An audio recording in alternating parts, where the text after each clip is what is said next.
I have loved this doormat. It has held up remarkably well, and it does such a good job when I have really, really dirty shoes like I do right now. Let me show you. Now it looks great all the time.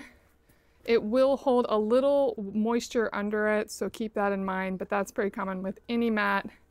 And you can vacuum it as it gets built up, but if you have really dirty shoes like mine are, it has no problem getting that all off my shoes. As you can see, it can really handle me scuffing my shoes on it a ton. I use it all the time and it looks just like new. And it definitely cleans up even the dirtiest of shoes.